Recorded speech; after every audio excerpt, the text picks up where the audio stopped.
الحمد لله وحده وكفى وسلام على عباده الذين اصطفى أما بعد فأعوذ بالله من الشيطان الرجيم بسم الله الرحمن الرحيم وقل جاء الحق وزهق الباطل إن الباطل كان زهوقا وقال النبي صلى الله تعالى عليه وسلم من لقي الله بغير أثر من الجهاد لقي الله وفيه ثلمة. وقال أصحاب محمد رضي الله عنهم نحن الذين بايعوا محمدا على الجهاد ما بقينا أبدا. آمنت بالله صدق الله العلي العظيم وبلغنا رسوله النبي الكريم.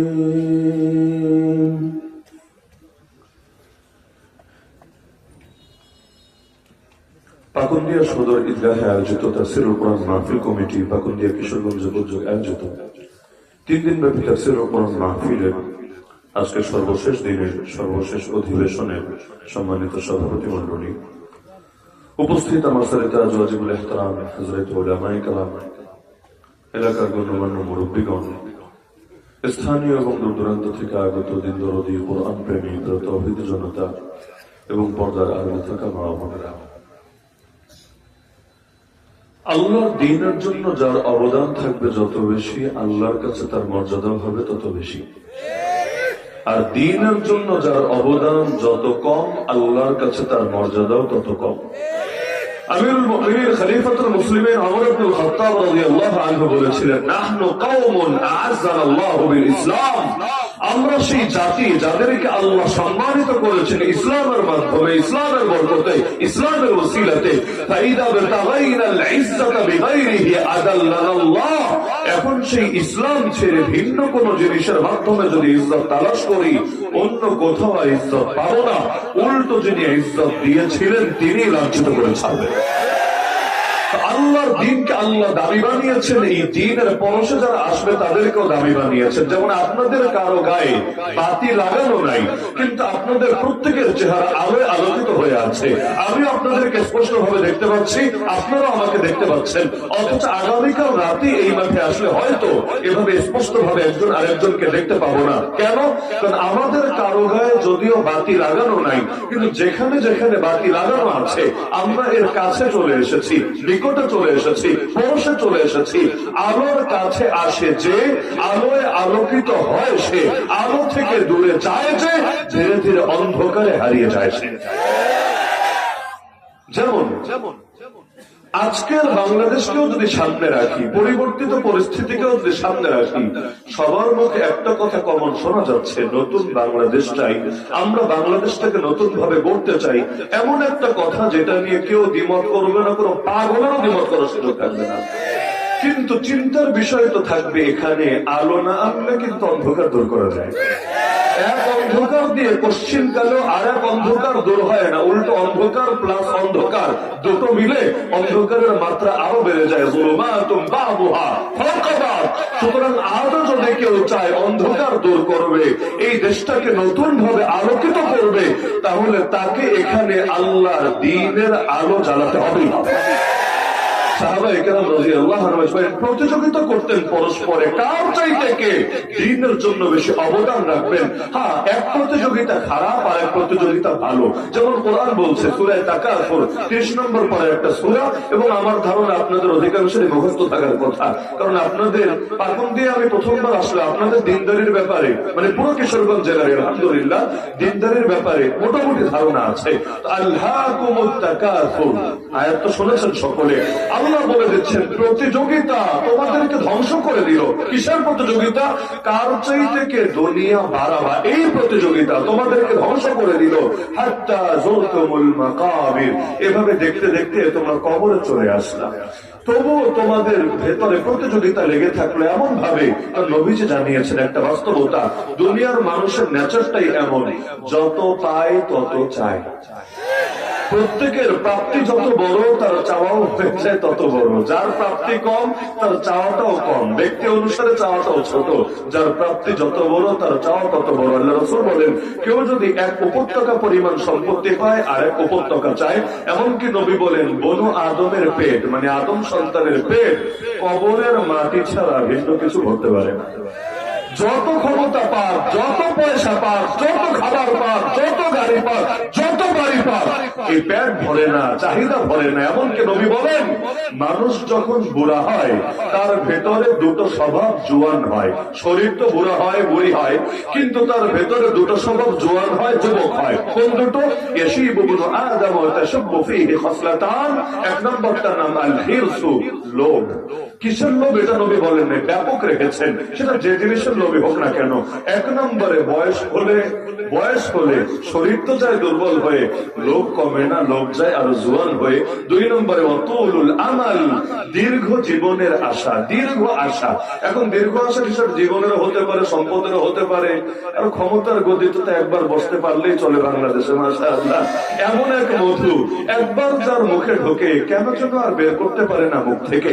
এই যে এক বাস্তবতা আল্লাহ রাসূল বলে গিয়েছেন কতকাল আগে। কোরআন কিন্তু একটা আয়না, মাথায় গেঁথে রাখবে। আল্লাহর ওয়াস্তে কোরআনকে কখনো অতীত ভাববেন না, কোরআন সর্বদা বর্তমান। কোরআন কখনো অতীত হবে না, কিয়ামতের 1 সেকেন্ড আগে কোরআন অতীত হবে না। কোরআনকে যারা অতীত ভাবে তারাই কোরআনের রঙে জীবনকে রঙিন করতে পারে না। কোরআন কোন গল্পের বই না, কোরআন হেদায়েতের কিতাব। কোরআন কোন গল্পের বই না। তাহলে আপনি বলবেন কোরআন অতীত নিয়ে এত গল্প বলা আছে কেন? এমনকি কোরআনের মৌলিক আলোচ্য বিষয় 5টা। শাহ ওলিউল্লাহ মুহাদ্দিস দেহলভী রাহমাতুল্লাহ আলাইহি আলোচনা করেছেন তার জগৎ বিখ্যাত গ্রন্থ আল ফজলুল কবিরে। কোরআনের মৌলিক আলোচ্য বিষয় 5টা। এর মধ্যে অন্যতম আলোচ্য বিষয় হলো আত-তাযকির বিআইয়ামিল্লাহ, অতীতের বিভিন্ন আলোচনা, ইতিহাসের বিভিন্ন আলোচনা আল্লাহ কোরআনে করেছেন। কেন করেছেন? ইতিহাস শোনাতে। কেন করেছেন? গল্প জানাতে না। কোরআন ইতিহাসের কিতাব না, কোরআন গল্পের কিতাব না। আল্লাহ এগুলো শুনিয়েছেন, এর ভেতর দিয়ে মেসেজ বের করে তার আলোকে ব্যক্তি থেকে শুরু করে পরিবার, সমাজ, রাষ্ট্র করতে। যেমন আমি মূল আলোচনা প্রাসঙ্গিক হিসেবে 2টো আয়াত পড়ি, এরপর আপনাদের বিবেকের কাছে প্রশ্ন রাখি যে আয়াতগুলো কি অতীত নাকি বর্তমান? সবই বর্তমান, আগে তো বললামই। যেমন ফেরাউনের নাম কোরআনে আছে 74 বার, একবার দুবার না, 74। কয়বার? 74 বার। প্রতিবার নাম পড়লেও 50 নাকি? ফেরাউনের নাম পড়লে কয় নাকি? এমনি বললে হবে না, কোরআন পড়তে গিয়ে আর কি। যতবার ফেরাউনের নাম পড়বেন, ফেরাউন লিখতে 5টা অক্ষর লাগে, ফা, রা, আইন, ওয়াও, নুন, 5 অক্ষর। প্রতি অক্ষরে 10 নেকি। তাহলে ফেরাউন কয় নেকি? 50 নেকি। শয়তান লিখতেও 5 অক্ষর, 50 নেকি। ইবলিস লিখতেও 5 অক্ষর, 50 নেকি। 50-এর বড় আজীব খেলা। তাহলে এই যে দেখা গেল ফেরাউনের নাম একবার নিলে 50 নেকি, 74 বার নিলে কত নেকি হিসাব করেন। আর এটা তো স্বাভাবিক সময়, রমাদান মাস আসছে, নেকি কমবে না বাড়বে?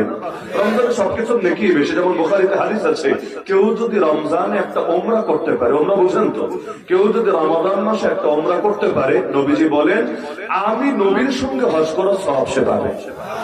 নবীর সঙ্গে উমরাও না, নবীর সঙ্গে ফরজ হজ করা সওয়াব পাবে যদি রমাদান মাসে একটা উমরা করতে পারে। উমরাতুন ফি রমাদান তা'দিলু হাজ্জাতান মাই। তো রমাদানে তো সবকিছুর সওয়াব বেশি, তাহলে এখন যদি রমাদানে ফেরাউনের নাম তেলাওয়াত হয় তারাবির নামাজে, কি পরিমাণ সওয়াব! তাহলে এত সওয়াব কেন আছে ফেরাউনের নামের ভেতরে? সে মহান বুজুর্গ ছিল, অনেক বড় আল্লাহওয়ালা ছিল না? এগুলো তো কিছুই ছিল না, সবার জানা আছে। আর যদিও ফেরাউন কারো নাম না, আমি বোঝার জন্য বারবার বলছি, নাম নাম ফেরাউন কারো নাম ছিল না। এই নামে কোনো মানুষ দুনিয়াতে কোনোদিনও ছিল না। ফেরাউন হলো একটা পদ, একটা নাম না, একটা পদ। ফেরাউনকে বাংলায় অনুবাদ করলে অনুবাদ হয় রাষ্ট্রপতি। মানে মিশরের প্রেসিডেন্টকে তারা তাদের মাতৃভাষায় ফেরাউন বলতো। মিশরের অতীত যুগের ভাষা আরবি ছিল না, আরবি পরে হয়েছে। যেমন এখন বাঙালির অনেকের মুখের ভাষা ইংলিশ হয়ে গেছে, জান দিয়েছে বাংলা ভাষার জন্য, তো বাংলা বোঝে না ঠিক মতো। ইংলিশ মিডিয়ামে অনেক বাচ্চারা পড়ে, বিশেষ করে এয়ারপোর্টে মাঝে মাঝে এই টাইপের বাচ্চা পাই। এগুলো বাংলা ওদের বলতেও কষ্ট হয়, বুঝতেও কষ্ট হয়। ওরা ইংলিশ বলে স্বাচ্ছন্দ্য পায়, আর আমরা বাংলা বললে এটা বুঝতে ওদেরকে একটু ঝামেলা ব্যাগ পোহাতে হয়। তাহলে দেখা যাচ্ছে ওই মিশরের ভাষা একসময় আরবি ছিল না, অন্য ভাষা ছিল। তো ওরা ওদের বাদশাকে ওদের শব্দে ফেরাউন বলে ডাকতো। এরকম ফেরাউন একটা দুটা না, এক ডজন দু ডজন না, শত শত ছিল। তো বলবেন ফেরাউন যদি এত থাকে, আল্লাহ দেখি একটা মাত্র ফেরাউনের কথা বলে, আবার নাম্বারও বলে না, 32 নম্বর ফেরাউন না 40 নম্বর ফেরাউন না 60 নম্বর ফেরাউন। আল্লাহ খালি বলে ফেরাউন করেছে, ফেরাউন বলেছে, ফেরাউন এই ফেরাউন সেই। তো এটা যদি কারো নামই না হয় আমরা বুঝবো কিভাবে? হ্যাঁ, অনেক কিছু নাম না হলেও এটা ব্র্যান্ড হয়ে যায়, এমন ভাবে এক একজনের ট্যাগ লেগে যায়, এটা মার্ক হয়ে যায় তাদের জন্য। ওইটা বললে সবাই ওইটাই বোঝে, ভিন্ন কিছু বোঝে না। উদাহরণের স্বার্থে বলা লাগে আর কি, যদিও পচা কথা। যেমন পৃথিবীতে বা কিশোরগঞ্জে কাক কি কম আছে? কাক চেনেন না? কাক কিশোরগঞ্জে কম আছে? কম নাই, বহুত আছে।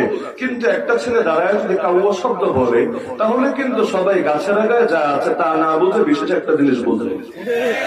কেন? এটা তো এই শব্দের অর্থ নাই, শব্দের অর্থ তো আলাদা, ওই রকম হাজার হাজার আছে। কিন্তু এই শব্দটাই এমন পচা পচেছে বা একজনের সাথে এমন লাগা লেগেছে, শব্দ বললে জেহেন অটোমেটিক চলে যায় ওদিকে। এই কিছু শব্দ আছে, দুনিয়াতে মুরগি চুরি করে এমন লোক কি কম আছে? কিন্তু আপনি যদি বলেন মুরগি চোরা, অটোমেটিক জেহেন কিন্তু যায় বিশেষ একজনের দিকে চলে। এরকম কিছু শব্দ যায় মহান হয়ে। তো ফেরাউন, মূলত ফেরাউন ছিল বহুত, কিন্তু এক পাগলে এত আকাম করা করেছে, ওই শব্দটাই ওর সঙ্গে পচে গেছে। ও তো পচেছে, শব্দ ওর সঙ্গে পচে গেছে। আল্লাহ 74 বার ফেরাউনের নাম নিলেন কেন? অথচ পুরো কোরআনে মাত্র একজন সাহাবীর নাম আছে, দ্বিতীয় কোন সাহাবীর নামই নেই কোরআনে।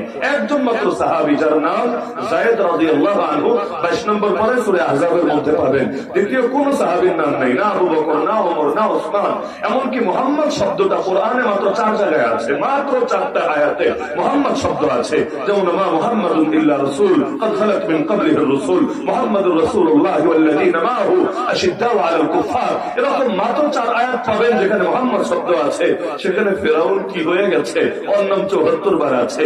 মূলত নাম বেশি আসাটা এটা এ কারণে না যে সে মহান ভালো ব্যক্তি, তাকে অনুসরণ করলে ইহকাল পরকালে শান্তি আর মুক্তি, বরং এ কারণে আল্লাহ জানিয়ে দিয়েছেন এই জাতিকে, এক ফেরাউন লোকান্তরে, লক্ষ ফেরাউন ঘরে ঘরে। আরে বান্দা কিয়ামত পর্যন্ত আর যত ফেরাউন আসবে, ওগুলোর মোকাবেলা জামানার মূসার মতো আফা হাতে নিয়ে কিভাবে করতে হবে সেই সবক তোমাকে শিখতে হবে কোরআন মাজিদের পাতা থেকে। কারণ থিম একই থাকবে, জাস্ট ওয়ালপেপার চেঞ্জ হবে। এগুলো মুরব্বীরা না বুঝলে যুবকরা বোঝার কথা। থিম একই থাকবে, জাস্ট ওয়ালপেপার চেঞ্জ হবে। নতুন বোতলে পুরনো মদই দেওয়া হবে, পুরনো বধূকেই নতুন করে সাজিয়ে উপস্থাপন করা হবে। এ কারণে অতীতের সাথে ভবিষ্যতের মিল আছে বলেই আল্লাহ তাআলা কোরআনে এগুলো বলেছেন। না হলে আপনি চিন্তা করেন, এখন মেরাজের মাস না, রজব মাস তো মেরাজের মাস নাকি? এই মেরাজের মাসে নবী মুসা আলাইহিস সালামের কথা আমার খুব স্মরণে আসে।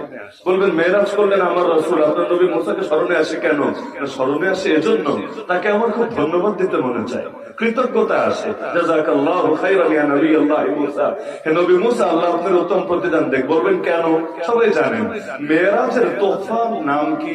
মেরাজ আল্লাহ যে গিফট দিয়েছিলেন আমার নবীকে, সেই গিফটের নাম যেন কি? মাশাআল্লাহ, সবাই জানেন, পড়েন বা না পড়েন, কম পড়েন বেশি পড়েন, সবাই জানেন মেরাজের গিফটের নাম কি? মাশাআল্লাহ, নামাজ। আল্লাহ কয় ওয়াক্ত জানি দিয়েছিলেন? মাশাআল্লাহ 50 ওয়াক্ত। 5 ওয়াক্তই তো মুসল্লি পাই না, এমনকি ফজর নামাজও তো মসজিদের কমিটির লোকে খুঁজে পাই না। আরে মসজিদের মুসল্লি পড়ে রে ভাই, কমিটির পদ নেওয়ার জন্য, চেয়ার নেওয়ার জন্য কি হারে টানাটানি চলে, কি হারে টানাটানি চলে। কিন্তু কমিটির লোকগুলোই যদি খালি নিয়মিত ফজরে আসতো, বেশি না হলেও এক কাতার তো অন্তত ভরত। এমনকি আর কেউ যদি না আসতো, বাংলাদেশে আমার মনে হয় সহসভাপতি পদের লোক একটু তুলনামূলক বেশি আছে। খালি যদি কমিটির সহসভাপতি বৃন্দরাই আসতো, তাও তো মোটামুটি আধা কাতার অন্তত ভরত। কিন্তু আমি তো ফজরের নামাজ আজানেরই কুলকিনারা পাই না। দেখবেন ওক্ত শুরু যখন, তখন থেকে আজান শুরু হবে, সূর্য উঠবে 2-4 মিনিট বাকি আছে, তখনও মাইকে আজান হচ্ছে। এক মসজিদে নামাজ শেষ, দোয়া দরুদ শেষ, আর এক মসজিদে মাইকে ফু দেওয়া শুরু। মানে কি? মানে আজান যে দিবে তারও টাইম টেবিলের খোঁজ খবর নাই। এই হলো আমাদের ফজরের নামাজের হালত। মসজিদ 5 তলা, কিন্তু জুমার দিন জুমা ছাড়া কোনো ওক্তে পড়ে না। এগুলোই তো বাস্তবতা। তাহলে এই যে দেখা যাচ্ছে মসজিদের মধ্যে কমিটির লোকগুলোই ঠিক মতো আসে না, আসা উচিত ছিল না? আপনাদের কি ধারণা আসা উচিত ছিল না? উচিত তো ছিল, কিন্তু না আসলে কি বা করার আছে? তো 5 ওয়াক্তে মুসল্লি পাই না, 50 ওয়াক্ত থাকলে কি হতো আল্লাহ ভালো জানে। তা আল্লাহর নবী কিন্তু সেটা নিয়ে ফিরে আসছিলেন, সবাই জানেন না? নবী কিন্তু রওনা করেছেন, 7ম আসমান অতিক্রম করেছেন। নবী মুসা আলাইহিস সালাম বলেছেন, আরে কি করেন আরেকবার যান, একটু কমায় নিয়ে আসেন, এটা পারবে না। নবী মুসা কিভাবে জানলেন? মানে আমরা যে পারবো না, আমরা কিশোরগঞ্জের মানুষরা যে পারবো না, আমি কিশোরগঞ্জের না, মানে বোঝার জন্য বলছি যে আমরা যে পারবো না, এটা নবী মুসা আলাইহিস সালাম কিভাবে জানলেন? কারণ তিনি যে জাতিরে চড়িয়েছেন, ওই যে বললাম থিম একই, জাস্ট ওয়ালপেপার চেঞ্জ। তিনি যে জাতিকে চড়িয়েছেন বনি ইসরাইল, ওই জাতির সাথে আমাদের মিল আছে, এবং তিনি এটা বুঝতে পেরেছেন যে এই জাতিরে 50 ওয়াক্ত দিলে টর্চ লাইট দিয়ে খুঁজে পাওয়া যাবে না। নবীকে পাঠালেন 45, আবার পাঠালেন 40, আবার পাঠালেন 35, আবার পাঠালেন 30, কমতে বাকি আছে 5 ওয়াক্ত। নবী মুসা কিন্তু তখনও আমাদের আইলসেমি আর উদাসীনতা বুঝেছিলেন, বলেছিলেন নবী আরেকবার যান, বলেছিলেন না? কারণ তিনি টের পেয়েছিলেন যে অনেকের হালত এমন, বোম ফুটলেও ফজর নামাজ উঠতে পারবে না, এমন ভাবে ঘুমাবে, অ্যালার্ম 10টা লাগালে আর ঘুম ভাঙবে না, বাপে ডাইকা চেহারায় পানি ঢেলে দিলে অনেকে ঠিকঠাক ভাবে উঠতে রাজি হয় না। তো দেখা যাচ্ছে যে নবী মুসা কিন্তু বুঝেছিলেন, বলেছিলেন নবী আরেকবার যান, আরেকটু কমান। আল্লাহ রাসূল সংকোচ করলেন, প্রতিবার 5 করে কমেছে, এখন বাকি আছে 5, আরেকবার যদি যাই তো কি হবে? 5 করে যেহেতু কমেছে, আরেকবার গেলে তো গিফটই হারায় যাবে। মানে আর হাদিয়া যে আল্লাহ দিলেন, একটা উপহার দিলেন, উপহারই তো থাকে না, খালি হাতে ফিরে যেতে হবে দুনিয়াতে। নবী সংকোচ করলেন, না আমি আর যেতে পারবো না, কয়বার যাওয়া যায়, একটা চক্ষু লজ্জা বলতে ব্যাপার আছে, আর পারবো না, যা আছে মাশাআল্লাহ এটা নিয়ে আমি চলে যাব দুনিয়াতে। আল্লাহ তাআলার কি দয়া, কি মায়া, কি ভালোবাসা। আল্লাহ তাআলা বলে দিলেন দায়িত্ব তো কমেছে, সওয়াব কিন্তু কমে নাই, করবে 5 ওয়াক্ত, সওয়াব কিন্তু 50 ওয়াক্ত। এই যে অতীতের সাথে ভবিষ্যতের যদি মিল না থাকে, নবী মুসা আলাইহিস সালাম বললেন কিভাবে? এমনকি ফেরেশতারাও কিন্তু আল্লাহকে বলেছিল, আল্লাহ আপনি দুনিয়াতে এমন জাতি বানাতে যাচ্ছেন যারা দুনিয়াতে গিয়ে রক্তপাত ঘটাবে এবং ফিতনা ফাসাদ ছড়াবে। আচ্ছা কিশোরগঞ্জের মানুষেরাও যে খুনোখুনি করবে, রক্তপাত করবে, ফেরেশতারা টের পেল কিভাবে? এমনকি ফিতনা ফাসাদ যে ছড়াবে, কোরআনের মাহফিল পর্যন্ত লোকে বন্ধ করবে, এটা ফেরেশতারা টের পেল কিভাবে? আল্লাহকে বলেছিল নাকি বলে নাই? আরে বলেছিল নাকি বলে নাই? কিভাবে বলেছে? কারণ অতীতে দুনিয়াতে জিন ছিল, মানুষ না, জিন ছিল। ওই জিনেরা তো এগুলোই করেছে দুনিয়াতে এসে। অভিজ্ঞতার একটা দাম আছে, কারণ জিহ্বা যদি পড়ে চুন খেয়ে, তখন কিন্তু দই দেখলেও ভয় লাগে। চুন খেয়ে যদি জিহ্বা পড়ে, দই দেখেও ভেতরে ভয় লাগে। এই দেশে যেমন মানুষ বাহিনীর উপর আর রাজনীতিবিদদের উপর আস্থা রাখতে অনেক সময় ভয়ে কাঁপতে থাকে, আস্থা আসতে চায় না। ইউনিফর্ম পাল্টালে অনেক সময় আস্থা আসে না, সান্ত্বনা দেয়, আগের মতো ইউনিফর্ম থাকবে না, কালার পাল্টায় দিব। জাতি বলে যদি পিঙ্ক কালার দাও, পিঙ্ক কালার, তাতেও কিন্তু দিলে শান্তি আসবে না, ভয় দূর হবে না। কেন? কারণ অতীতে চুন খেয়ে জিহ্বা পড়েছে, তো এখন সামনে দই দিলেও ভয়টা সহজে যাবে না, ভয় যেতে সময় লাগবে। তো মানুষের ভেতরে এত অনাস্থা বেড়েছে, এবং যতই মিষ্টি মিষ্টি কথা শোনার, জাতির দিল সহজে গলতে চায় না। এই জাতির দিল গড়ার জন্য দীর্ঘকাল মেহনত করে আসলেই বাংলাদেশটারে সোনার বাংলাদেশ বানাতে হবে, না হলে এই জাতি ধোকা খেতে খেতে বোকা হতে হতে এক পর্যায়ে সবাই বিরুদ্ধেই গিয়ে এমন দুর্বার আন্দোলন গড়ে তুলবে, হয়তো ইসলাম এনে তবেই খানতে হবে। তাহলে বলছিলাম যে থিম আর ওয়ালপেপার একটা বিষয় আছে না? তাহলে কোরআন কি অতীত না বর্তমান? কোরআন কি অতীত না বর্তমান? কোরআন সর্বদা বর্তমান, আজও বর্তমান, আগামীকালও বর্তমান, 100 বছর পর বর্তমান। কেউ যদি মনে করে আধুনিক রাষ্ট্র চলতে পারে না কোরআন দিয়ে, আধুনিক বিচার চলতে পারে না কোরআন দিয়ে, আধুনিক অর্থনীতি চলতে পারে না কোরআন দিয়ে, আধুনিক কোনো কিছু চলতে পারে না কোরআন দিয়ে, কারণ কোরআন 1000 বছর আগে এসেছে, কোরআন সেই সেকেলে যুগে এসেছে, কোরআন সেই আরবের মধ্যে এসেছে, সুতরাং এটা দিয়ে চলতে পারে না। এছাড়া বাংলাদেশে কেউ যদি এটা মনে করে ও নিজেকে মুসলমান দাবি করে অধিকার হারিয়ে ফেলছে। ইসলামে ঢুকতে চাইলে, অ্যাক্সেস নিতে চাইলে প্রথম যে কালেমা আপনাকে পড়তে হবে, যে কালেমা স্বীকারোক্তি দিতে হবে, যেই কালেমা দলাদলির ঊর্ধ্বে, মতামতির ঊর্ধ্বে, ধারার ঊর্ধ্বে, সবকিছুর ঊর্ধ্বে, সেই কালেমাই তো হলো লা ইলাহা। এছাড়া ভিন্ন কোনো কালেমা আছে নাকি? কালেমা তো একটাই, সকল যুগে সর্বযুগে কালেমা একটাই ছিল, দ্বিতীয় কোনো কালেমা ছিল না, না মানব জাতির ভেতরে না জিন জাতির ভেতরে, কালেমা একটাই লা ইলাহা। অর্থ কি? লা ইলাহা, নেই কোন মাবুদ ইল্লাল্লাহ, একমাত্র আল্লাহ ছাড়া। অনুবাদটা কিন্তু এমন, নেই কোন মাবুদ, প্রথমে না করে কেউ নাই, কেউ নাই, কেউ নাই, তারা বলে দেয়।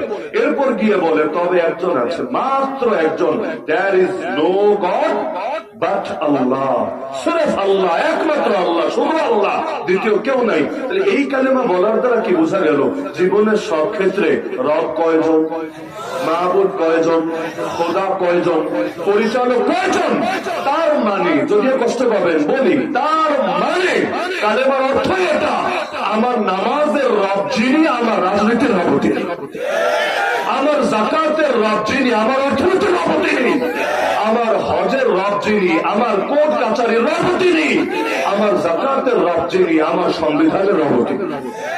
যদি মানতে পারে ওর মুখে লা ইলাহা ইল্লাল্লাহ মানাতে পারে, যদি না মানে, ও যদি লা ইলাহা ইল্লাল্লাহ বলতে বলতে বলতে মুখে ফেনা তুলে ফেলে, তবুও কোশ্চিন কালেও তাকে ইমানদার বলা যেতে পারে না। বেসিক কথা, কালেমা নিয়ে তো ইখতিলাফের কোনো সুযোগ নাই। এটা মাযহাবের বিষয় না, মাসলাকের বিষয় না, দলের বিষয় না, এটা ঈমানের বিষয়, ঈমানের বিষয়। এই মক্কার যুগে আল্লাহ নবীরে মেরেছিল কেন? কি ছিল, মানে কি জন্য মারবে? নবী কি মক্কার যুগে খেলাফত কায়েম করেছিলেন?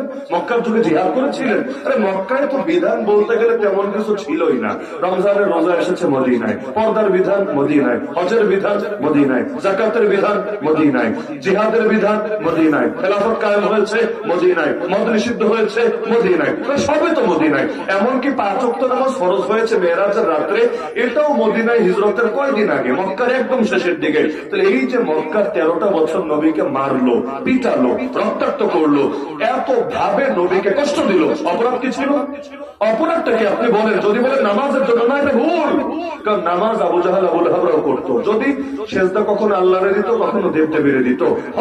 হজের জন্য মানে নাই, হজ ওরাও করতো। যাদের পয়সা আছে নতুন কাপড় কিনে তারপর সেটা পরে করতো, যাদের পয়সা নাই ল্যাংটা হয়ে করতো, কিন্তু হজ করতো। যাকাত এগুলো ওই জাহিরের যুগে জাহিরের লোকেরা দান সৎকার করতো, বাইতুল্লাহর খেদমত পর্যন্ত করতো, বাইতুল্লাহ পর্যন্ত নির্মাণ করেছিল, মসজিদের সভাপতি সেক্রেটারি পর্যন্ত তারাই ছিল, হাজিদেরকে জমজমের পানি পান করাতো, সবই তো ছিল। তাহলে কিসের জন্য মেরেছে? এমনকি ইবাদতের জন্যই যদি মারতো, নবী কি বিগত 40 বছর ইবাদত করেন নাই? পারলে বলেন করেন নাই? আরে তাহলে তো আপনি মূর্খ, ইতিহাসে জানেন না। অবশ্যই করেছেন, হেরা গুহায় গিয়েও তো মাসের পর মাস ইবাদত করেছেন। এগুলো তো সব 46-এর আগের কথা। এই যে এত ইবাদত করলেন, একটা মাত্র প্রমাণ পারলে কেউ আমাকে এনে দেখান ইবাদতের জন্য নবীকে কেউ গালি দিয়েছে, কেউ সমালোচনা করেছে, কেউ জেলে ভরেছে, কেউ কোনো কিছু করেছে। তাহলে হঠাৎ করে 40 বছর কিছুই ঝামেলা ছিল না, হঠাৎ করে এত ঝামেলা তৈরি হলো কোত্থেকে? তৈরি হয়েছে সেরেফ এবং সেরেফ এবং সেরেফ এক বাক্য থেকে। দ্বিতীয় কিছু না, সেরেফ এই বাক্য থেকে। নবী বাক্য ছেড়ে দিয়ে নামাজ পড়লেও তো মারতো না, রোজা রাখলেও মারতো না, হজ করলেও মারতো না, যাকাত দিলেও মারতো না। কেন? কারণ ওরা নাস্তিক ছিল না। মাথায় রাখেন, অধিকাংশ নবীর উম্মতি নাস্তিক ছিল না। কি ছিল? মুশরিক। মুশরিক মানে কি? আল্লাহর অস্তিত্ব স্বীকার করে না? অবশ্যই করে। সব মুশরিক আল্লাহর অস্তিত্ব স্বীকার করে, তবে আল্লাহর সঙ্গে আরো দেবদেবী মিলায় ফেলে।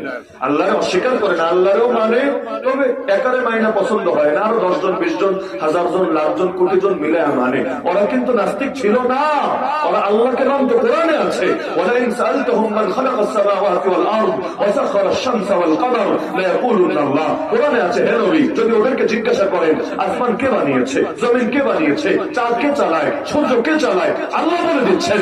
আবু জাহাল বড় জবাব দিবে আল্লাহ, ওরাও জবাব দিবে আল্লাহ।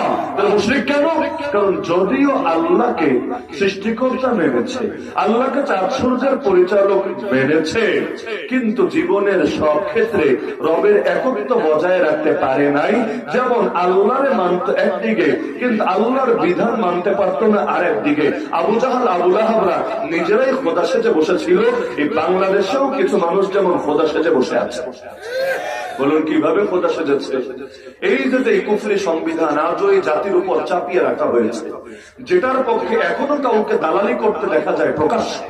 ওই কুফরি সংবিধানের মধ্যে স্পষ্টই লেখা আছে সকল ক্ষমতার মালিক, এটাই লেখা আছে জনগণ। অথচ আপনার যদি লা ইলাহা ইল্লাল্লাহর উপর ন্যূনতম ঈমান থাকে, আমাকে বলেন তো সকল ক্ষমতার মালিককে?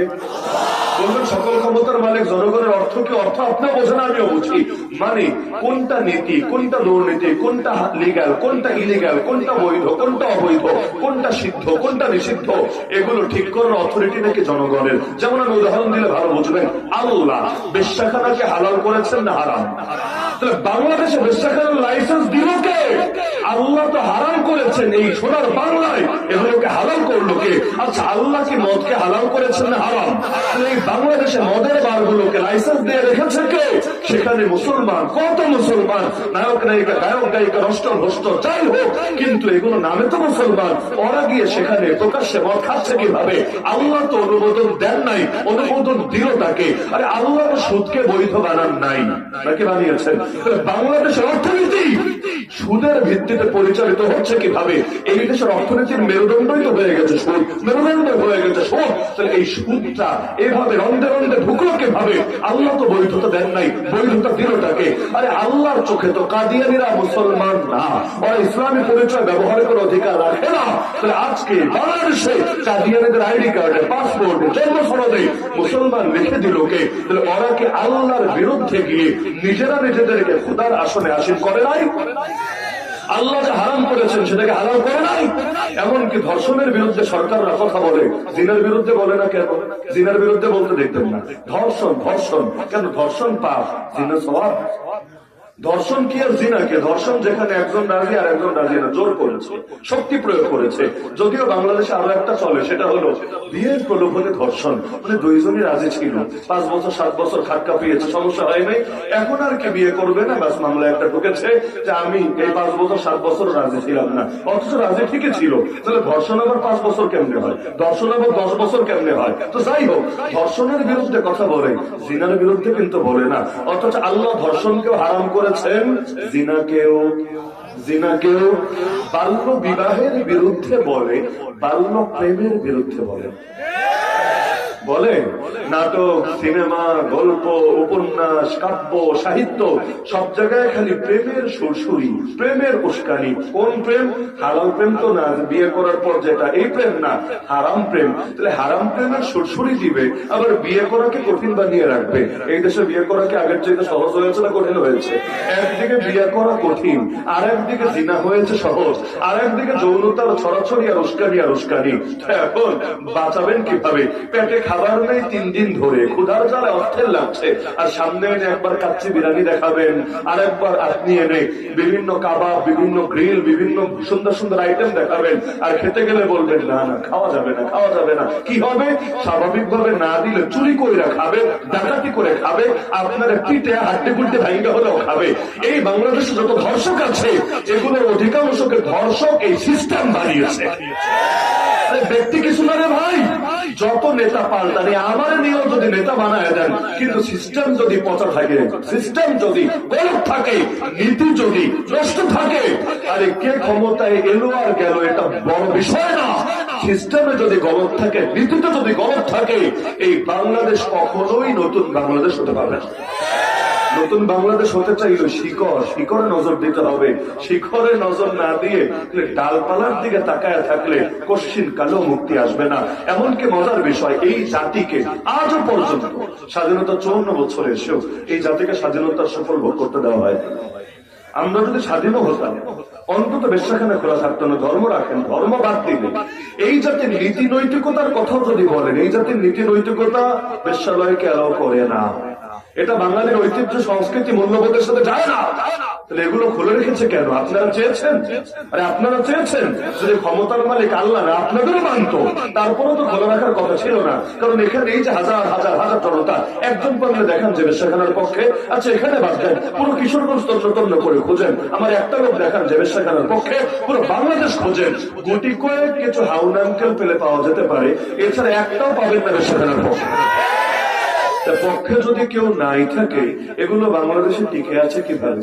পক্ষে যদি কেউ নাই থাকে, টিকে আছে কিভাবে? তাহলে ক্ষমতার মালিক না আল্লাহরে মানে না জনগণরে মানে?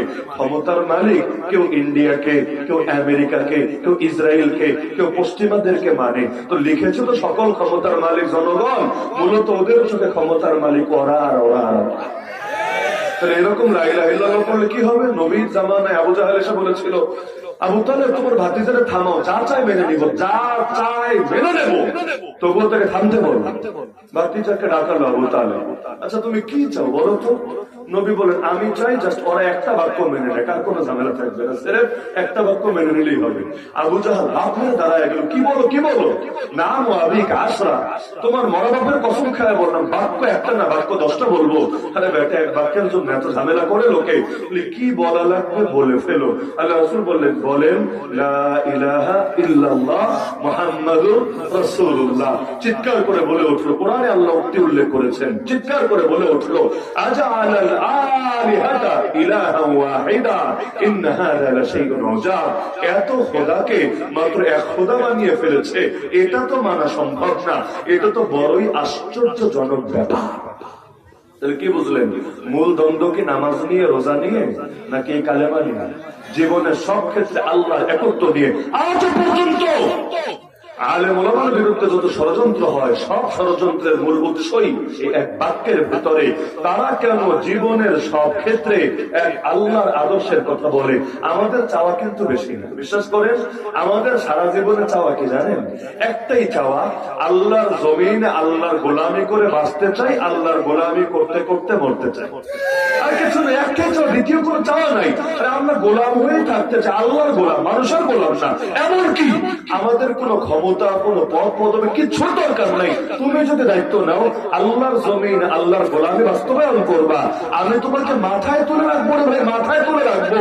আমি তোমাকে চোখ বন্ধ করে নেতা মেনে নেবো। কিন্তু তুমি যদি আল্লাহর বিরুদ্ধে অবস্থান নাও, আমি প্রয়োজন তোমার গতিতে আগুন চালাই দেবো।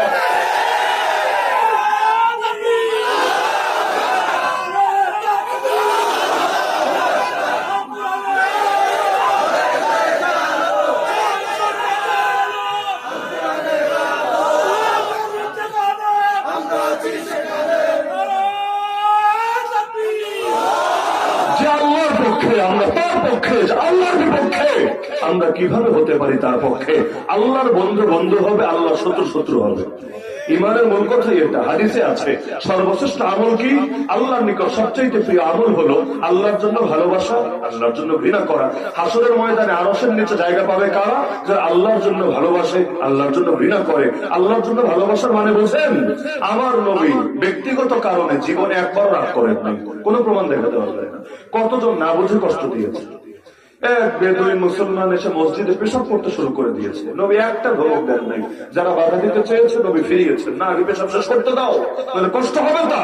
এরপর তাদেরকে বলেন গিয়ে পানি ঢেলে দাও। আল্লাহ নবীকে এক বেদুইন ডাক দিয়েছে, নবী উটের পিঠে চলে যাচ্ছেন। তো ডাক দিলে সঙ্গে সঙ্গে তো থামা যায় না, রানিং গাড়িও তো আপনি জায়গায় ব্রেক করতে পারবেন না, একটু এগিয়ে যাবেন। তো উঠ যাচ্ছে সামনে, বেদুইন ডাক দিয়ে, ও তো গ্রামের মানুষ, অত মাথায় বুদ্ধি শুদ্ধি নাই, নবীর চাদর ধরে ফেলেছে। উঠ যায় সামনে, চাদরে টান লেগেছে পেছনে। আল্লাহ আল্লাহ নবীর গলায় চাদর জড়িয়ে এত ব্যথা পেয়েছেন, গলায় দাগ পড়ে গেছে। নবী একটা ধমকও দেন নাই, একটা বকাও দেন নাই।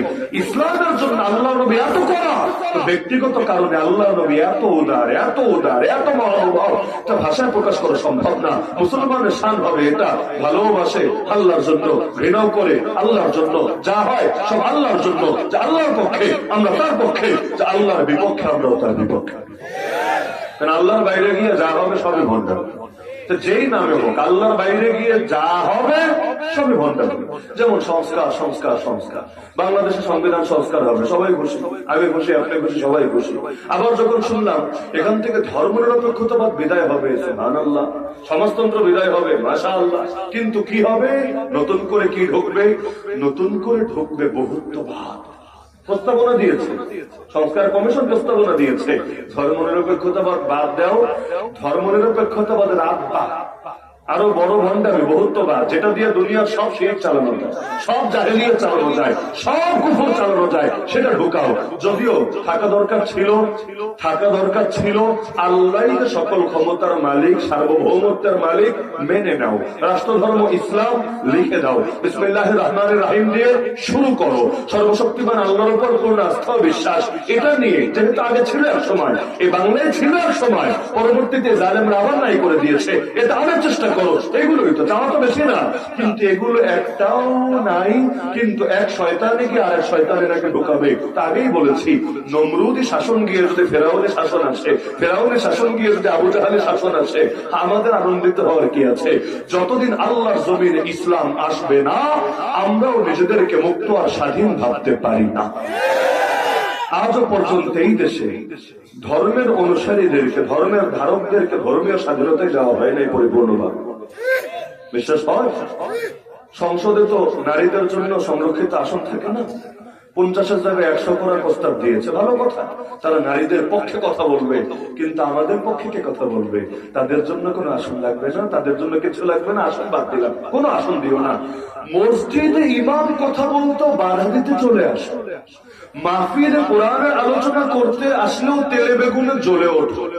এমনকি মাহফিলের ঘোষণা শুনলেও কিভাবে বন্ধ করা যায়, কিভাবে গিরিঙ্গি লাগানো যায়, এর জন্য তুমি সর্বাত্মক চেষ্টা চালাতে থাকো। এরপর নিজেকে নবীর উম্মত করে মুখে দাবি করো। কোরআনে আল্লাহ বলেছেন কাফেরদের কথা। আল্লাহ বলেছেন কাফেরদের একটা বৈশিষ্ট্য ছিল, وقال الذين كفروا لا تسمعوا لهذا القرآن والغوا فيه لعلكم تغلبون।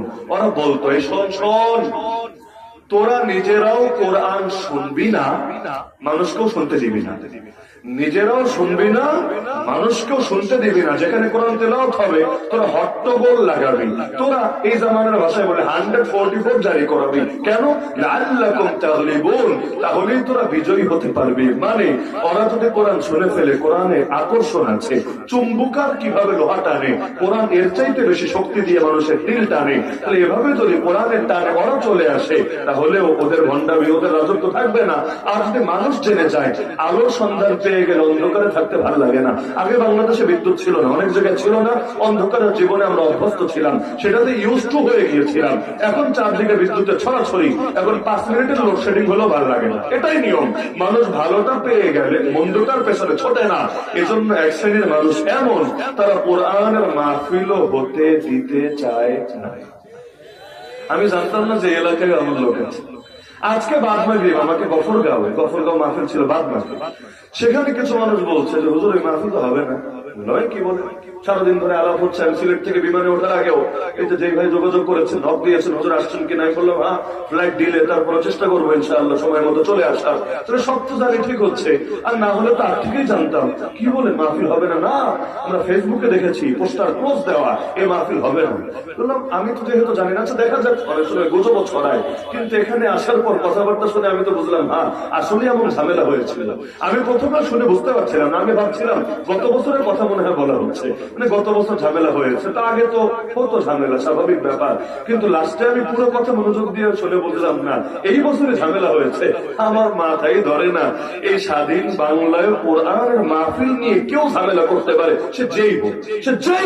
কিন্তু কোরআনের মাহফিল নিয়ে ঝামেলা করার মতো লোক যদি এখনো থাকে এই দেশে, তাহলে যুদ্ধ তো এখনো বাকি হয়ে গেছে। বিপ্লব শেষ হয় নাই, কারণ যতদিন পর্যন্ত অন্ধকার পুরোপুরি দূর না হবে, অপশক্তির কোমর সম্পূর্ণরূপে ভাঙা না যাবে, এই লড়াই থামবে না, এই লড়াই থামতে পারে না। আল্লাহর জমিন আল্লাহর দিনকে বিজয়ী না করে মুসলমান বসে বসে লড়াই করতে পারে না। কারণ দিনই যদি না পায় তো রক্ত দামি হবে কিভাবে?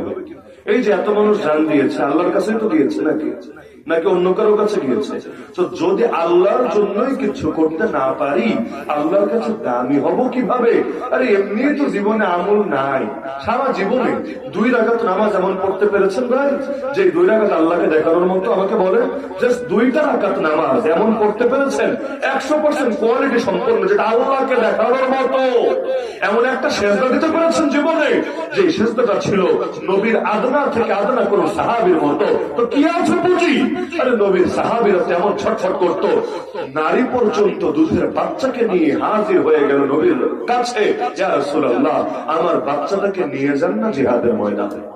নবী অবাক, তোমার এই দুধের বাচ্চা দিয়ে কি হবে?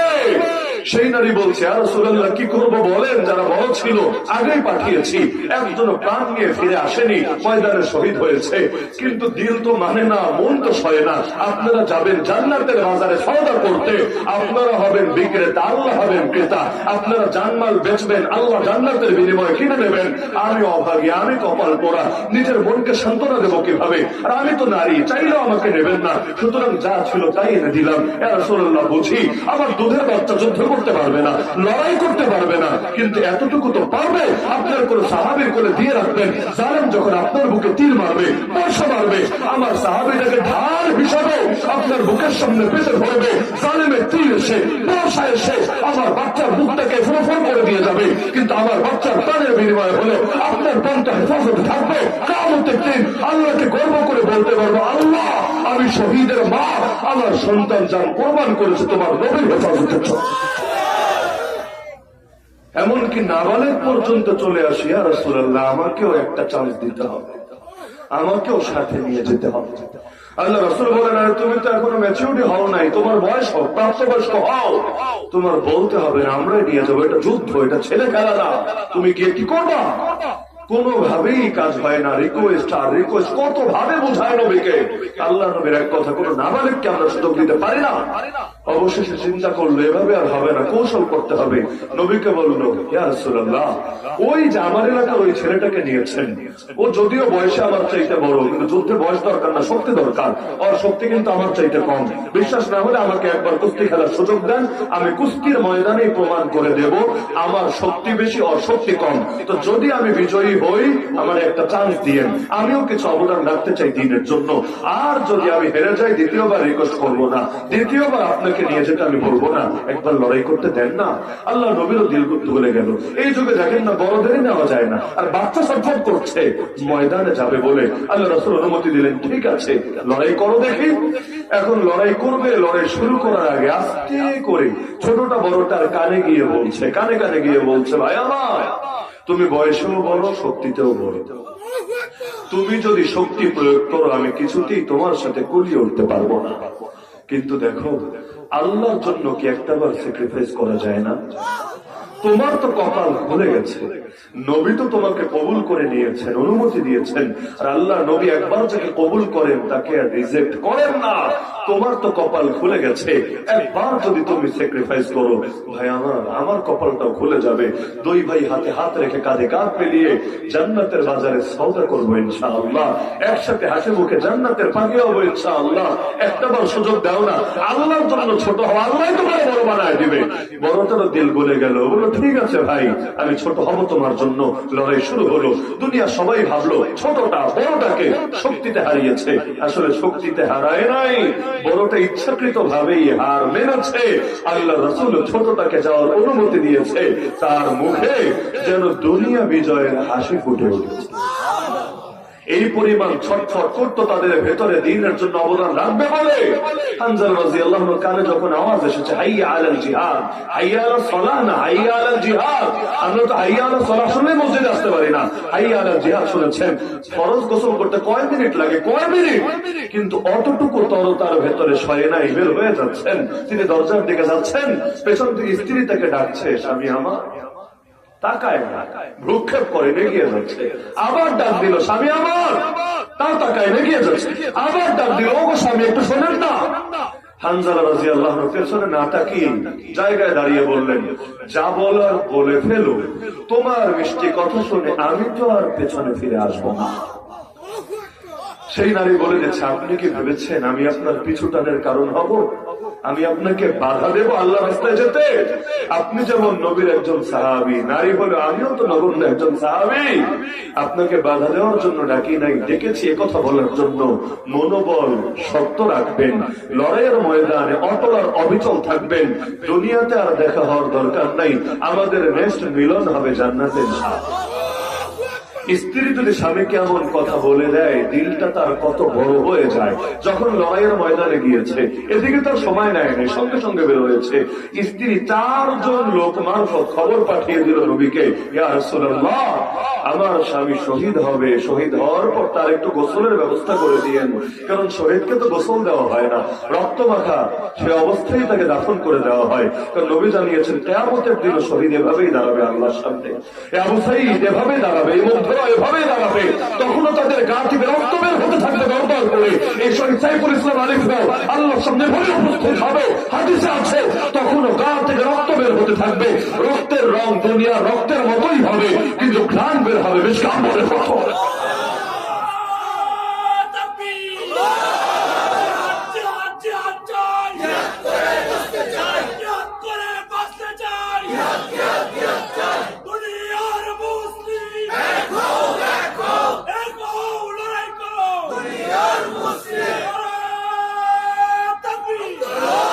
তিনি অনুরোধ পাঠিয়ে দিলেন, আমার স্বামীকে শহীদ হওয়ার পর একটু গোসলের ব্যবস্থা করে দিলেন।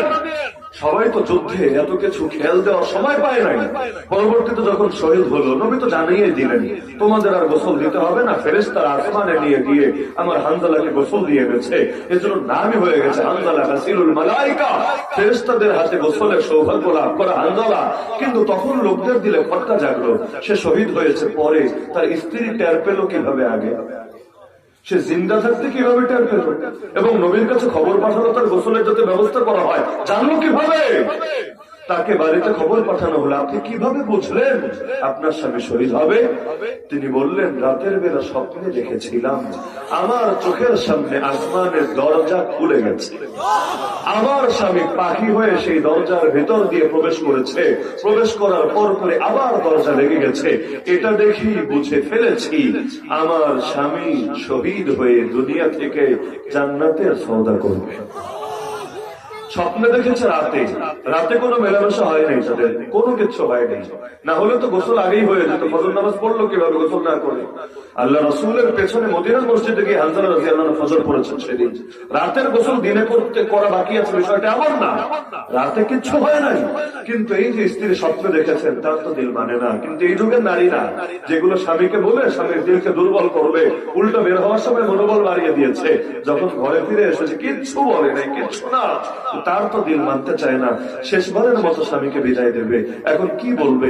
এজন্য ওই ফজরের পরে তাদের মেলামেশা হয়েছে, গোসল ফরজ হয়েছে, ওই অবস্থায় ডাক এসেছে, আর তিনি চলে গিয়েছেন ময়দানে। তাহলে নিশ্চিত ভাবে বোঝার পরেও, কারণ স্বপ্ন যদিও এর দ্বারা হালাল হারাম হয় না, হারাম হালাল হয় না, তো স্বপ্নের দ্বারা আল্লাহ বিভিন্ন বার্তা দেয় বান্দাকে, বিভিন্ন বার্তা দেয় বান্দাকে। হাদিসে আছে গায়েবের সংবাদ জানার এই মাধ্যমটা আল মুবাশশিরাত, সুসংবাদবাহী স্বপ্ন, এটা কিয়ামত পর্যন্ত বাকি থাকবে। স্বপ্নের আলাদা গুরুত্ব আছে। দেখা যাচ্ছে টের পাওয়ার পরেও উল্টা স্বামীকে পাঠিয়ে দিচ্ছে ময়দানে।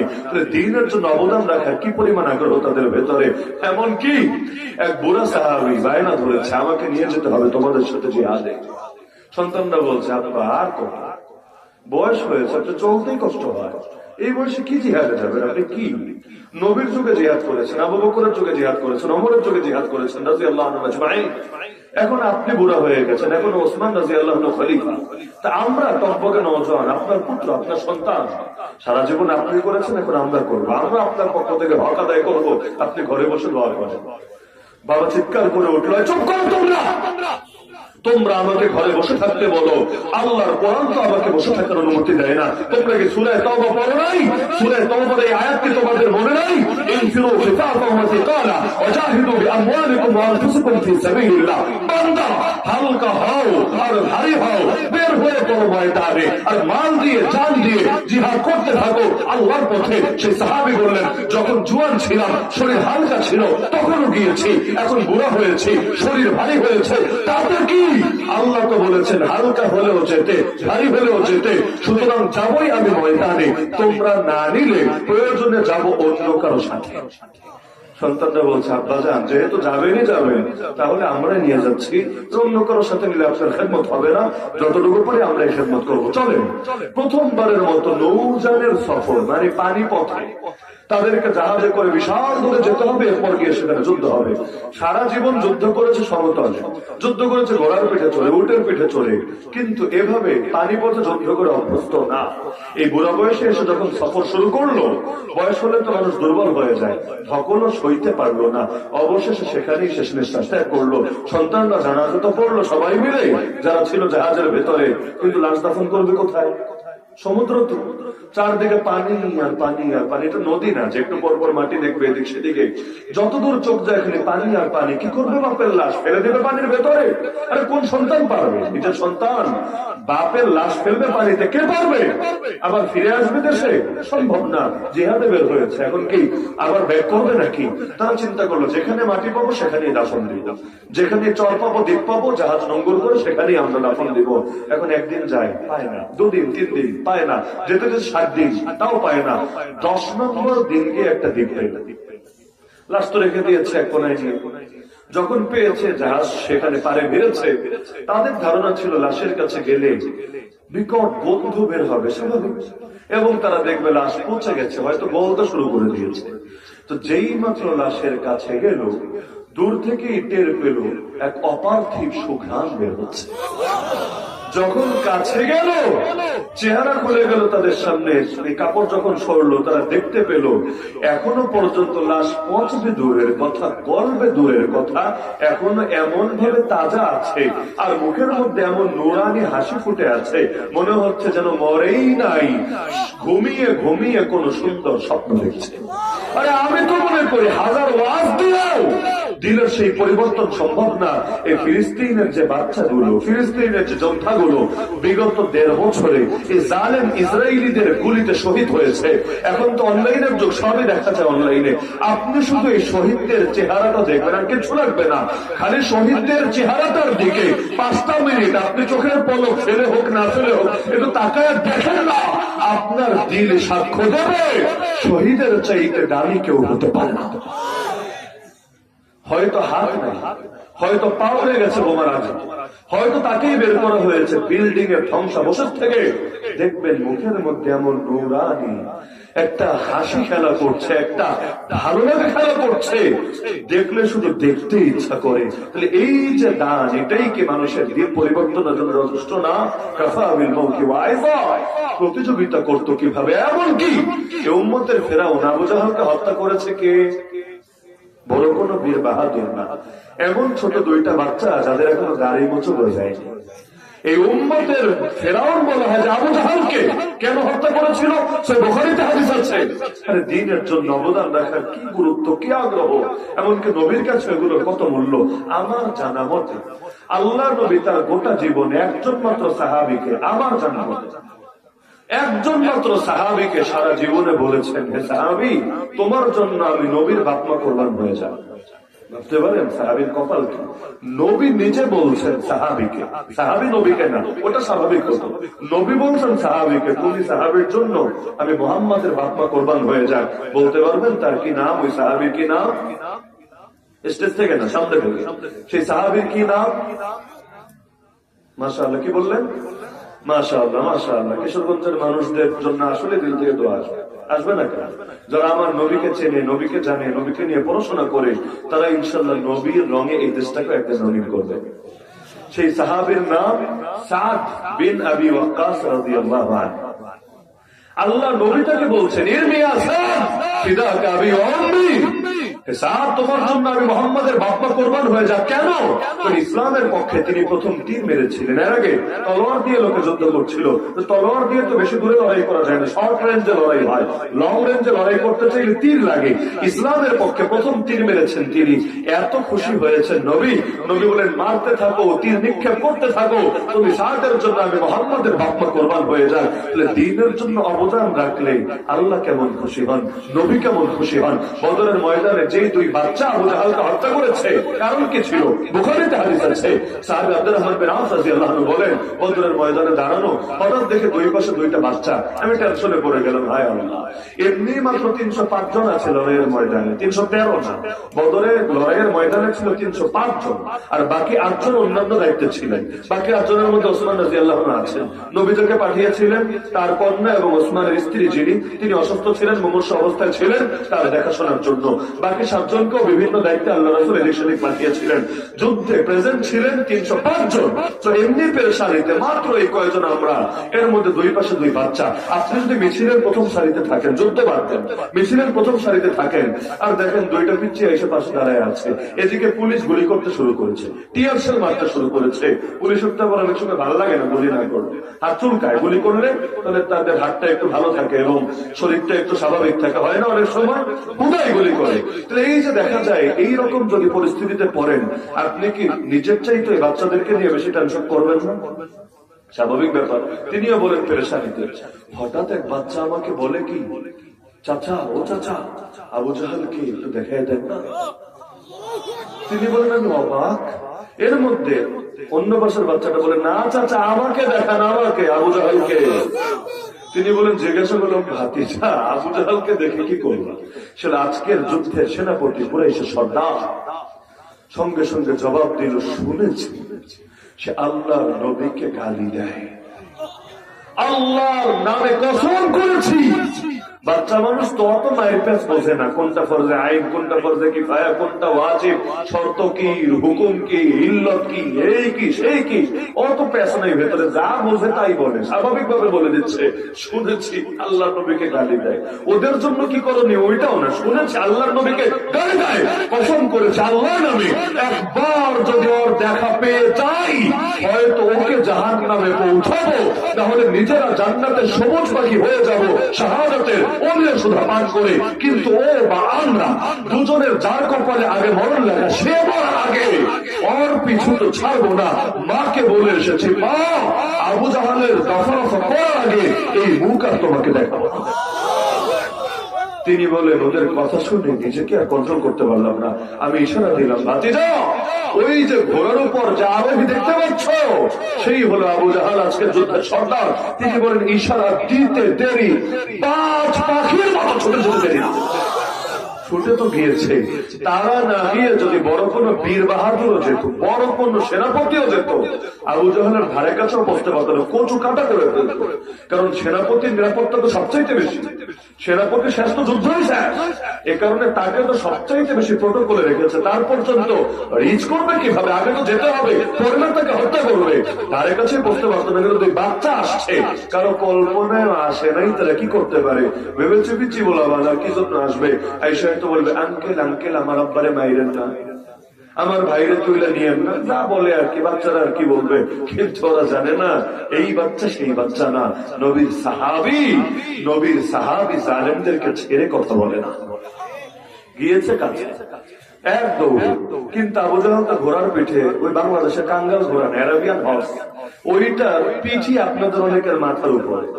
ঘোড়া দেখেন, ওই ঘোড়ার সাইজ আপনাদের অনেকের মাথার উপরে ঘোড়ার পিঠ, আর ওই ঘোড়ার উপরে বসা আবু জাহাল তো বাচ্চা, নাগাল পাবে কি বলতো, ওই পায়েটায় মারলে তো লাভ নাই, কাজের কাজ কিছু হবে না, আবু জাহালটা জিজ্ঞেস করবে, নাগালি তো পাবে না, তো মই লাগবে, নাহলে রশি লাগবে, সিঁড়ি লাগবে, এখন কি করবে, সময়ও হাতে নাই, না হলে মেরে ফেলবে আশপাশ থেকে, হাতে তো সময় দেওয়া যাবে না। এজন্য একজন গিয়ে ঘোড়ার পায়ে একটা কোপ মেরে ফেলবে, ঘোড়ার পায়ে। এই যুগ হলে আবার পশুপ্রেমীরা হাউকাউ করে উঠতো, কি বললেন, একটা অবলা প্রাণীর গায়ে আঘাত করেছে, ছি ছি, ইসলাম এত কঠিন না, ইসলামে এত উগ্রতা নাই, এই টাইপের লেকচার এক শ্রেণীর লোকে দেয় না। কি যে আজিব, মানুষ বলে খবর থাকে না, কিন্তু রাস্তায় কুত্তার কিচ্ছু করা যাবে না। বাংলাদেশ কুত্তা দিয়ে ভইরা গেল, মোটরসাইকেল চালাইতে গিয়ে কুত্তায় নিয়মিত মাইর এইলো দেশে কুত্তা নিধনের কোনো ব্যবস্থা নেওয়া যাবে না, এদেরকে আলাদাও করা যাবে না, কারণ কুত্তা প্রেমিকদের কষ্ট হবে। এখন রাস্তায় থাকুক, ঘাটে থাকুক, আপনার প্রয়োজনে কষ্ট হোক, আপনি বাইক চালায় মরেন, প্রতি বছর কয়জন মরে, কয়জনের হাত ভাঙে, এটা আপনারা বুঝবেন না, যারা বাইক চালায় তারা বুঝবে। জিজ্ঞাসা করেন যারা বাইক চালায়, আরে হঠাৎ যখন ফুল স্পিডে থাকে, রাতের বেলা যখন কুত্তা এসে হাই দেয়, হাই হ্যালো সামনে দেয়, একেবারে কলিজাটা মোচড় দিয়ে ওঠে। আর হার্ট ব্রেক করতে গিয়ে কতজনের যে লাইফ শেষ, লাইফ শেষ। কিন্তু না, কুত্তা প্রেমিকরা এদেরকে নিয়ে বলবে না, খালি কুত্তা নিয়ে বলবে। তো এইরকম এখন ওই যুগে একজন গিয়ে ঘোড়ার পায়ে কোপ মারলো, ঘোড়ার পা কেটে আলাদা হয়ে গেল। ঘোড়া তো লাফাতে শুরু করলো, পা তো একটা নাই, ব্যালেন্স রাখতে পারলো না, ঘোড়া ঠাস করে জমিনে পড়িয়ে গেল। তো ঘোড়া যখন পড়ে গেল, আবু জাহেল ছিটকে গেল, আর একজন লাফ দিয়ে বুকের উপর চড়ে, আমার আর বলা লাগবে না, কাজ যা করার করে ফেলতে। এখন বাকিরা কি ছেড়ে দেবে? সেনাপতি শেষ, বাকিরা কি ছেড়ে দেবে? না, যুদ্ধের ময়দান তো। অন্য টাইম হলে তো ঠিক আছে, সেনাপতি শেষ, নিজে বাঁচলে বাপের নাম, নেতা তুমি থাকো তোমার জায়গায়, আমরা আগে থাকি আমাদের জায়গায়। যদিও আবু জাহেল পুরা মরে নাই, মরার কাছাকাছি গিয়েছে। পুরা তো মরেছে আব্দুল্লাহ বিন মাসউদ রাদিয়াল্লাহু আনহুর হাতে। পরবর্তীতে তিনি কল্লা কেটে নবীর সামনে হাজির করেছেন, যদিও কল্লা কাটতে যাওয়ার পরও নাটক করেছে। নাটক, কত নাটক যে করতে জানে বাতিলরা।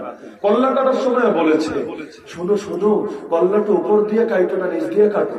ওর কল্লা কাটো। আবু জাহেল বলে দিচ্ছে, কল্লা উপর দিয়ে কাটো না, কল্লা কোন জায়গা দিয়ে কাটো? নিচ দিয়ে। আব্দুল্লাহ বিন মাসউদ অবাক, কি বললো এগুলা? কল্লা তো কল্লা, এক জায়গা দিয়ে কাটলে তুমি শেষ, উপর দিয়ে কাটলেও মরবা, নিচ দিয়ে কাটলেও মরবা। তো নিচ দিয়ে কাটলে কি হবে? আসলে তার মাথায় আসেনি কি হবে। আবু জাহেল বলে, কিচ্ছু বোঝো না, নিচ দিয়ে কল্লা কাটলে কল্লাটা একটু বড় দেখা যাবে। সবগুলো কল্লা যখন নিয়ে একসঙ্গে রাখা হবে, সবাই দূর থেকে দেখেই বুঝবো, ওই দেখা যায় কল্লা, ওই আমাদের নেতার কল্লা। এটা যেন তেন কল্লা না, একদম ভাইরাল, মরার পরও ভাইরাল, ওর কল্লা সবাই চিনবে। কি যে ভাইরালের আজিব নেশা, ওই মরার সময়ও নাটক করে করে বলেছে। তাহলে এই যে বাচ্চা দুইটা আবু জাহেলকে আঘাত করলো, এখন বাকিরাকে ছেড়ে দেবে? তারা বাচ্চাদের সঙ্গে যুদ্ধ শুরু করে দিল, আঘাতের পর আঘাত, আঘাতের পর আঘাত। আর দুই বাচ্চাও আল্লাহর উপর ভরসা করে মুআদ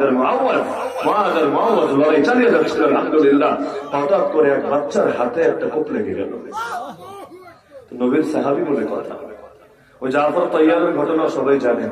তৈয়ার মানে যিনি উড়ে বেড়াচ্ছেন। নবী বলেছেন, আমি নিজে দেখেছি আমার জাফর জান্নাতে উড়ে বেড়াচ্ছে। কেন? আর কিছু না, আল্লাহর জন্য দুটো হাত কোরবান করেছিলেন। হাতের মধ্যে নবীর দেওয়া দ্বীনের ঝান্ডা ছিল। ঝান্ডা যতক্ষণ উঁচু, জিহাদ চলবে। ঝান্ডা পড়ে গেছে, বাহিনীর লোকেরা বলবে মনে হয় সারেন্ডার করেছে বা চুক্তি হয়ে গেছে, আপোষ হয়ে গেছে। ঝান্ডা উঁচু রাখার অনেক গুরুত্ব। এক হাতে ঝান্ডা ধরে রেখেছেন, এক কাফের এসে কোপ মেরেছে, হাতটাই কেটে গেছে, কিন্তু ঝান্ডা পড়তে দেন নাই। হাত গেলে না, তো নবীর দেওয়া ঝান্ডা মাটিতে পড়তে দেওয়া যাবে না। আরেক হাত দিয়ে ধরেছে, আরেক কোপ মেরেছে, এই হাতও কেটে গেছে, তবুও পড়তে দেয় নাই। ওই যে বাকি যে অংশটা আছে, ওই বাহুটা দিয়ে বুকের সঙ্গে আগলে রেখেছে, তবুও কাফের মনে মায়া হয় নাই, আরেক কোপ মেরেছে। আল্লাহর বান্দা এবার শহীদ হয়ে গেছে। তো যতক্ষণ দাঁড়ানো ছিল, শহীদ হয়ে লুটিয়ে পড়ে নাই, পুরোটাই নবীর দেওয়া ঝান্ডাকে উঁচু রেখেছে। আমার নবী সাহাবীদেরকে বলেন, আরে আল্লাহর জন্য আমার জাফর তার দুটো হাত কোরবান করেছে। আমি নিজে দেখেছি জান্নাতে আমার জাফরকে আল্লাহ দুই হাতের বদলে দুইটা ডানা উপহার দিয়েছে। দুই ডানা মেলে মেলে জান্নাতে উঠে আছে। আল্লাহ তাআলা বান্দারে কখনো ঠকায় না। আল্লাহ এত দেওয়া দেয়। তো মুআয আর ওয়াহর লড়াই চালাচ্ছে, হঠাৎ একজনের হাতে কোপ লেগে গেল, হাতটা পুরো দুই টুকরা হলো না, কেটে গেছে, হাত দিয়েও বেরোচ্ছে, কিন্তু এদিকে চামড়ার সাথে আর কিছু বস্তুর সাথে হাতটা ঝুলছিল, পুরো কেটে পড়ে যায় নাই। ওদিকে তাকে তো লড়াই করতে হবে, না হলে তো কল্লাই যাবে, হাত না খালি কল্লাই যাবে। এক হাত দিয়ে লড়াই চালিয়ে যাচ্ছে, এদিকে আর একটা হাত এভাবে ঝুলছে। একদিকে তো রক্ত বের হচ্ছে দর দর করে, আর রক্ত যত বের হয় শরীরটা তো দুর্বল হয়। আরেকদিকে হাতটা বেশ ঝামেলা হচ্ছে, কারণ একটা হাত যদি এভাবে খালি লড়াই আর চলতে থাকে, তাহলে কলিজাও তো বারবার মোচড় দিতে থাকে, আর লড়াই করবে কিভাবে? এটা তো এক্সট্রা একটা ঝামেলা। চিন্তা করলো, হাত তুই আমার দেহের অংশ হয়ে আল্লাহর দ্বীনের জন্য আমি একটু অবদান রাখবো, জিহাদের ময়দানে কিছু খেদমত আঞ্জাম দিব, তুই বাধা দিবি, তোর জন্য আমার ঢিলামি আসবে, ঠিক আছে তোরে আর লাগবে না। হাতটা রাখলো জমিনের উপরে, পা দিয়ে পাড়া দিল হাতের উপরে, এদিক থেকে একটা টান মারলো, আল্লাহর বান্দার হাতটা শরীর থেকে আলাদা হয়ে গেল। অবশিষ্ট হাত দিয়ে তুই কি কুফরি শক্তির বিপক্ষে লড়াই চালাতে লাগলো। দ্বীন, নিজের জীবন কোরবান করেও দ্বীনের জন্য কিভাবে অবদান রাখতেন। আরে মুহাম্মদ বিন কাসেম যদি 18 বছর বয়সে এসে হিন্দুস্তানের জমিনে দ্বীনের পতাকা ওড়াতে পারেন, আমার আপনার বয়স কত হয়েছে? ওসামা বিন যায়েদ যদি তার ওই পিচ্চি বয়সে গিয়ে আল্লাহ রসুল পাঠিয়েছিলেন যাকে পরবর্তীতে আবু বকর রাদিয়াল্লাহু আনহু বাহিনীকে স্থির রেখেছিলেন ফিরিয়ে না এনে ওই বয়সেই যদি দ্বীনের ঝান্ডাকে সমুন্নত করতে পারে, তারা সাহাবীরা যদি এক জীবন দিয়েও তাদের তৃপ্তি না মেটে, এক সাহাবীকে ড্যাগের মধ্যে ফেলা হবে, এমন ড্যাগ যেখানে তেলগুলো টকবক করে ফুটছে, একটু আগে তার দুই সাথীকে ফেলা হয়েছে, জায়গায় শেষ, তাকে ফেলা হবে, কাঁদছে, খ্রিস্টান বাচ্চা অবাক, এটা বলে আলোচনা শেষ, খ্রিস্টান বাচ্চা অবাক, আরে কি ব্যাপার এখন কাঁদিস কেন, এত মারলাম তাও কাঁদলি না, এত জুলুম করলাম তাও খ্রিস্টান হলি না, এত লোক দেখালাম তাও আমার দলে আনতে পারলাম না, এখন কাঁদিস কেন, মৃত্যুর ভয়ে ভয় পাচ্ছিস, ঠিক আছে কাঁদিস না, খ্রিস্টান হয়ে যা, মোহাম্মদকে ভুলে যা, আগে যে অফার দিয়েছি সব পাবি, সব পাবি, একটা কম দেবো না। সেই সাহাবী ঈমানের বলে বলিয়ান হয়ে গর্জে উঠলেন, আরে জালেম, তুই কি ভেবেছিস আমি মৃত্যুর ভয়ে কাঁদছি? আল্লাহর কসম, মুসলমান মৃত্যুর ভয়ে কাঁদে না। আমি তো কাঁদছি আফসোস নিয়ে, একটা মাত্র প্রাণ আল্লাহ রাস্তায় কোরবান করতে পারছি, এত সামান্য পুঁজি নিয়ে আল্লাহর সামনে দাঁড়াবো কোন মুখে? আল্লাহ কি এতটুকু পুঁজি কবুল করবে? আল্লাহ কি আমাকে মাফ করবে, আমাকে জান্নাত দেবে? ওই ভয়ে আমার কান্না আসছে। হায় আমার গায়ে যে পরিমাণ পশম আছে, এই পরিমাণ যদি জীবন থাকতো আর প্রতিটা জীবন আল্লাহ রাহে কোরবান করতে পারতাম, কিয়ামতের দিন বড়সড় পৌঁছে নিয়ে দাঁড়াতে পারতাম। এই আফসোসে আমি চোখের পানি সামলাতে পারছি না। এক জীবন দিয়েও তাদের তৃপ্তি মেটে না। আমরা যে কিছুই করতে পারলাম না, ভেতরে কখন আক্ষেপ জাগে না? আর কত জীবন তো চলেই গেল, কয়দিন বাকি আছে আল্লাহ ছাড়া কে জানে। আর একটা মাত্র জীবন, একটা মাত্র সুযোগ, আসেন না জীবনটা বেঁচে দিয়ে আল্লাহর কাছে, জীবনটা অর্থ করে দিয়ে আল্লাহর নামে, আল্লাহর দ্বীনকে সমুন্নত করাই হবে। আবার লক্ষ্য আর কিছু না। আল্লাহু আকবার শুনেছে জন্মের পরে, আল্লাহু আকবার শোনানো হবে মৃত্যুর পরে। সুতরাং আল্লাহর বরত্ব, আল্লাহর জমিনে প্রতিষ্ঠা করাই আমার জিন্দগির লক্ষ্য হয়ে যাক না। আজকের এই মাহফিলে বসি আল্লাহর সঙ্গে শপথ করি না, আল্লাহ যতদিন পর্যন্ত আমি জীবিত আছি, আমার ভেতরে প্রাণ আছে, প্রাণের স্পন্দন আছে, ধমনীতে রক্ত প্রবাহিত আছে, হকের পক্ষে বাতিলের বিপক্ষে আমার লড়াই এবং সংগ্রাম চলবেই চলবে, চলবেই চলবে, চলবেই চলবে।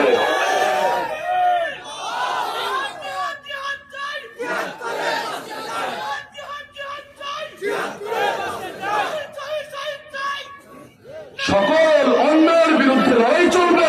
সেই লড়াই করতে গিয়ে যদি আমার বাপের কল খালি হওয়া লাগে হবে, যদি আমার মায়ের চোখ থেকে পানি ঝরা লাগে ঝরবে, আমার সন্তান এতিম হওয়ার প্রয়োজন, স্ত্রী বিধবা হওয়ার প্রয়োজন হবে, যদি আমাদের বড়রাই জেল থেকে লাশ হয়ে বের হতে পারেন, আমরাও পারবো হাসি মুখে শাহাদাতকে বরণ করে নিতে। তো বেঁচে থাকতে এই কল্লা কাটা যেতে পারে বাতিলের হাতে, এই কল্লা রক্ত হতে পারে না আল্লাহ ছাড়া দ্বিতীয় কোন শক্তির সাথে। পারবেন তো ইনশাআল্লাহ, পারবেন তো ইনশাআল্লাহ। একটা মাত্র জীবন, এই দেশে 14 কোটি মুসলমান মরার জন্য এক হয়ে যান, সবাই বেঁচে যাবেন ইনশাআল্লাহ। আর সবাই মিলে বাঁচতে চাইলে সব মরবেন, একজনও বাঁচতে পারবেন না। ইসলাম বাঁচলে আমরা বাঁচবো, ইসলাম বাঁচলে আমরা বাঁচবো। আর ইসলামের বিরুদ্ধবাদী শক্তি যদি, ইসলামের বিরুদ্ধবাদী শক্তি, নাস্তিক্যবাদী কাফেরবাদী শক্তি যদি এগিয়ে যায়, আমরা সবাই মরবো। সুতরাং আসেন আগায় যাই, ইসলামকে দিয়ে আগায় যাই। পারবেন না ইনশাআল্লাহ? ইসলামকে মাইনাস করে কিছু না, আমাদের সব হবে আল্লাহকে রব মেনে, আল্লাহর সামনে গোলাম হয়ে, বান্দা হয়ে নিজেকে সঁপে দিয়ে। ইনশাআল্লাহ সবাই যদি এ ব্যাপারে একমত হতে পারে না, আমি বাধা দেখি না রে ভাই, কোনো বাধা দেখি না। বাংলাদেশে দিন কায়েম হতে বাধা কোথায়? আমি মনে করি আমরাই বাধা, আর দ্বিতীয় কোনো বাধা নাই। তাহলে এই দেশে 14 কোটি মুসলমানের 4 কোটিও যদি একমত হয়, দিন বিজয়ী হবে। কোন বাপের বেটা আছে দিনের বিজয় রূপে? কিন্তু জনমতির গঠন হলো না, জনসমর্থনের কমতি নাই, কোনো কমতি নাই, জনশক্তি নেই। জনসমর্থনকে জনশক্তি বানাতে পারি না, নিজেদের দলাদলি আর মায়ের পিড়িতে শেষ করতে পারি। কিসের ইসলামে বিজয় করবো? আল্লাহ তো বলেছিলেন আপোষে লাগো না, তাহলে ব্যর্থ হবে, মিশন ব্যর্থ হবে, তোমাদের শক্তি নিঃশেষ হবে। বলে একটা না যাও তাদের হুকুম। আল্লাহ বলেছিলেন ইসলামের রশি ধরবে একসঙ্গে, কিন্তু আমরাই তো আমাদের দুশ্মন। আমরাই যদি আমাদের দুশ্মন হয়, আমাদের দমন করতে তো অন্য কেউ লাগবে না। আমাদের জাতীয় খেলা হাডুডু হাডুডু হাডুডু, আমাদের জাতীয় খেলা কি হাডুডু না? ক্রিকেট ফুটবল কিন্তু না। তা হাডুডু মানে কি? দোস্ত তোরে যদি চান্সে পাইছে আসার একটা নাইরা ছাড়বে, আমরা 10 জন মিলে ব্যথা পায়া হলেও তোরে তোরে কিন্তু আমি আটকায় ছাড়বো, তোরে আর ফিরে যেতে দেবো না। আমরা ওই জাতি, এই খেলা তো আর ব্রিটিশরা চাপায় দেওয়া যায় নাই, পাকিস্তানিরাও শিখায় দেওয়া যায় নাই, এটা আমাদের রক্তে আছে, রক্তে আছে। জাতীয় খাবারও মাছ, মাছে ভাতে বাঙালি, এখন মাছের স্বভাবও আছে, হাডুডু খেলার স্বভাবও আছে। মানে নিজে উঠতে পারবো না, কিন্তু তোরে উঠতে দিব না, কেমন একটা বাস্তবতা আছে নাকি নাই? সুতরাং সবাই দিনের জন্য ঐক্যবদ্ধ হতে পারবেন তো ইনশাআল্লাহ? দল না, দল না, দল রাখেন দলের জায়গায়, দিন রাখেন দিনের জায়গায়। দল দলের জায়গায়, দিন দিনের জায়গায়। দিনের জন্য দল ছাড়া যায়, দলের জন্য দিন ছাড়া যায় না। আল্লাহকে রব মানতে পারবেন তো ইনশাআল্লাহ? এক ক্ষেত্রে না সব ক্ষেত্রে? সব ক্ষেত্রে আল্লাহকে রব মানেন, আল্লাহর সামনে নিজেকে সঁপে দেন। একটা বার্তাও যদি নিতে পারেন, ইনশাআল্লাহ আমি মনে করি দুদিন আগে বা পরে সমাজ পরিবর্তন হবেই হবে। আলহামদুলিল্লাহ ইতিমধ্যে পরিবর্তনের আভাস আমরা দেখতে পাচ্ছি, আমরা দেখতে পাচ্ছি। আলহামদুলিল্লাহ, আল্লাহ যদি চান এটাই দিলে মাকসুদে, এক সময় না এক সময়, আজ না হোক, 10 বছর পর হোক, 20 বছর পর হোক, এক সময় না এক সময় সফল হবেই হবে ইনশাআল্লাহ। দিন তো বিজয়ী হবেই হবে, আমাকে নিয়ে হোক আমাকে ছাড়া হোক, আমি কিন্তু বিজয়ী হতে পারবো না ইসলাম ছাড়া। সুতরাং আমিও বিজয়ী হব ইসলামকে নিয়েই, তাহলেই এটা হবে চূড়ান্ত বিজয়। আল্লাহ আমাদের সবাইকে কবুল করুন, তৌফিক দান।